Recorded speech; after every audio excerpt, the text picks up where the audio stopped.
Treasurer Guy Barnett's first budget has painted a bleak picture of Tasmania's short-term economic future, with record debt and 4 straight years of deficits.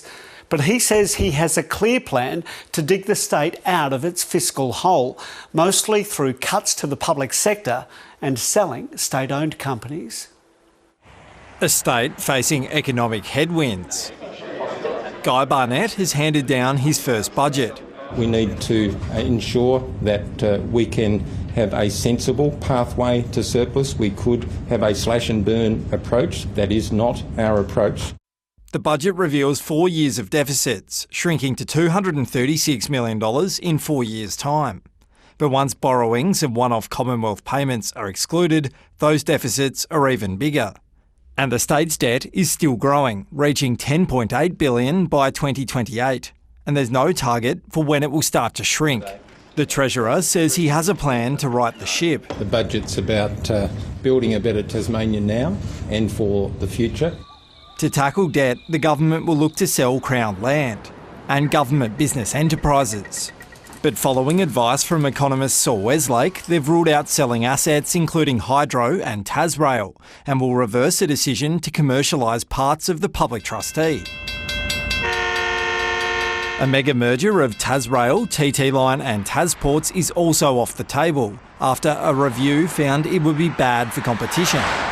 Assets which could be up for sale include Tasports, the MAIB, Aurora and Metro. This is the most unsustainable budget in Tasmania's history. Debt is spiralling out of control. There is no pathway to surplus. Well, the Liberals' budget is a massive fire sale of public land, public assets, public businesses to fund the stadium and their other warped priorities.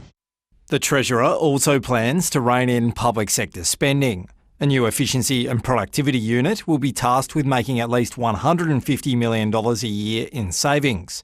The government hopes it can exceed that as it cuts 2,500 public service jobs in the next 7 years. We now know the extent of the budget's deficit problem and the Treasurer's plans to address it. But there's still lots that's up in the air, including which services will be cut back and which public assets could be sold. And most sales will need to be approved by Parliament. Adam Langenberg, ABC News. While business groups have welcomed the government's plan to rein in spending, community organisations and unions say jobs and vital services are at risk. Jono Gibson explains. The government wants to cut costs using its new Efficiency and Productivity Unit, which will audit government programs, consolidate services and increase digitisation and automation. But stakeholder groups are worried. I'd like the government to tell Tasmanians which teacher, which nurse, which park ranger, how many of them are going to lose their jobs so that they can meet arbitrary budget targets. If we were to see 2,500 jobs cut out of our health system and other public services, we would see services fail Tasmanians.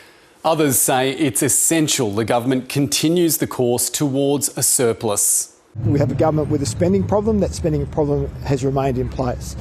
We've seen that play out in these eye-watering deficits. Of the budget's total spend of $10.5 billion, health accounts for 34% and education 23%. What we're lacking is vision to see what we're actually going to do to fix workload and retention and recruitment of teachers in this budget. We've currently got a staffing crisis in health. We've got hundreds of vacancies across the health system. The government says there's plenty of new and additional funding, including more than $900 million to support demand pressures in the health system. Homes Tasmania will also get an extra $52 million to boost housing supply, while $11 million will go towards speed and phone cameras, and police get $3 million for tasers, metal detector wands and body-worn cameras. On the infrastructure front, the cost of the new youth detention centre at Pontville has gone up by $105 million, while $75 million has been allocated for a northern access road to service the proposed Hobart Stadium. The budget also includes cost of living measures, including $6 million for food relief and the extension of half-priced bus fares for students. It is not a budget with vision. It will not change any Tasmanians' lives.